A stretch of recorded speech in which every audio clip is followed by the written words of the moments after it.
আলাইকুম। আজকে মনটা অনেক খারাপ লাগতেছে, কারণ একটা জিনিস বুঝলাম না, 2 দিন পর পরে বাচ্চা অসুস্থ হয়ে যেতেছে। মানে এর মধ্যে বাচ্চা অসুস্থ হয়ে গেছে, আমার এর মধ্যে আমার আম্মা অসুস্থ।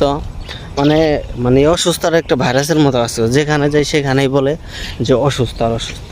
মানে এই জিনিসগুলো খুব খারাপ লাগতেছে, যে যাই বাসায় আইসা দেখি যে বাচ্চাটার মাথা অনেক গরম হয়ে গেছে, অনেক অসুস্থ আর কি। তো সব মিলে আর কি ভালো লাগতেছে না।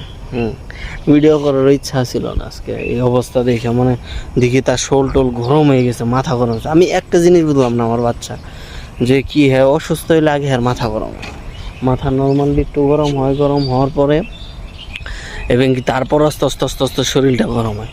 মানে এটা একটা ভাইরাসের মতো নাকি বুঝি না কিছু।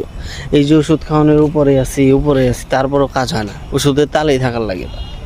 মানে এত সেভ করে রাখা হয়, তারপরও তার কোনো কাজ হইতেছে না। এটার কারণটা আমি বুঝতেছি না। অবাক হয়ে গেলাম এই জিনিসগুলো দেখে। যাই হোক, সবাই দোয়া করবেন আমার বাচ্চার জন্য। আল্লাহ হাফেজ, আসসালামু আলাইকুম।